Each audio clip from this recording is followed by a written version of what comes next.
Hello friends, நீங்கள் இப்போல்லாம் உங்களோட குடும்பத்தோடு இருக்கிறீங்க. அப்படிப்பட்ட குடும்பம் இருக்கிற இந்த பிளானட் இருக்கிற குடும்பம் தான் சூரிய குடும்பம்.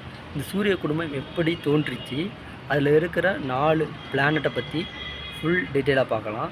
அந்த பிளானட்டையும் இந்த சூரிய குடும்பத்தையும் உங்களுடைய குடும்பத்துக்கு நான் இன்ட்ரடியூஸ் பண்ணி வைக்கிறேன். வாங்க வீடியோக்குள்ளே போகலாம்.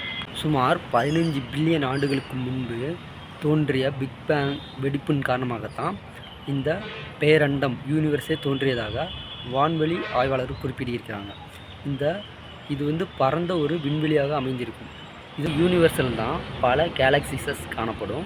அந்த ஒரு கேலக்சியாக நம்ம குடும்பம் இருக்கிறது பால்வீதி மண்டலம் என்று அழைக்கப்படும் மில்க்வே கேலக்சியில் தான் நம்மளோட சூரிய குடும்பம் அமைந்திருக்கிறது.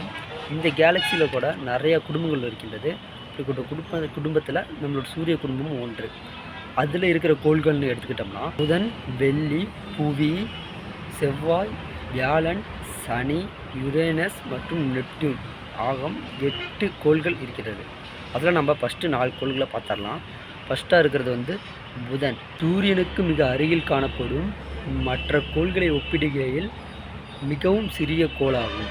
இதை ரோமானிய கடவுளின் தூதுவரான மெர்க்குரி என்ற பெயரால் அழைக்கப்படுகிறது. இந்த கோளில் நீரோ வாயுவோ கிடையாது. மேலும் இதில் வளிமண்டலம் இல்லாதனால் பகல் பொழுதில் மிக வெப்பமாகவும் இரவு பொழுதில் மிகவும் குளிர்ச்சியாகவும் காணப்படுகிறது. இதை நம்ம வெறுங்கண்ணால் காலையிலும் மாலையிலும் பார்க்க முடியும். மேலும் இதில் சுற்றியும் துணைக்கோள்கள் காணப்படுவதில்லை. 2வது கோள் வெள்ளி. இது மிகவும் வெப்பமான கோள் என்று அழைக்கப்படுகிறது. ஏனென்றால் புதனுக்கு அடுத்தபடியாக இருக்கின்ற வெள்ளி தன்னைத்தானே சுற்றி வருவதற்கு 246 நாட்கள் எடுத்துக்கொள்கிறது.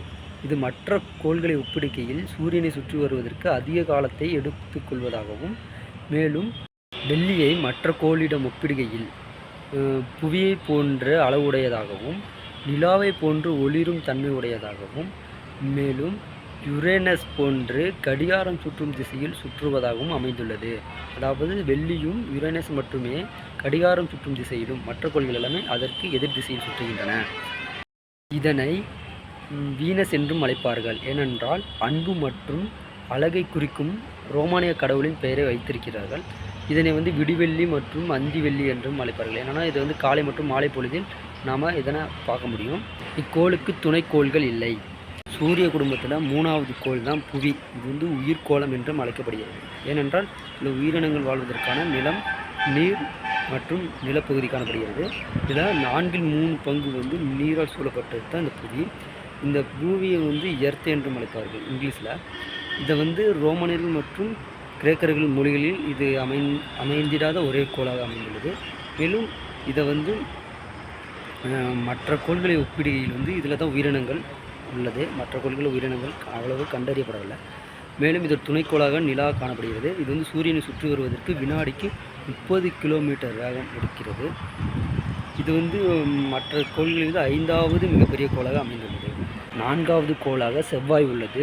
இந்த செவ்வாய் புதனை ஒப்பிடுகையில் 2வது மிகச்சிறிய கோளாகும். இதனை செந்நிறக்கோள் அல்லது சிவந்த கோள் என்றும் அழைப்பார்கள். இதற்கு காரணம் அதன் வளிமண்டலத்தில் இரும்பு ஆக்சைடு என்ற தாதுப்பொருள் காணப்படுவதால் இது செந்நிறமாக தோற்றமளிக்கிறது.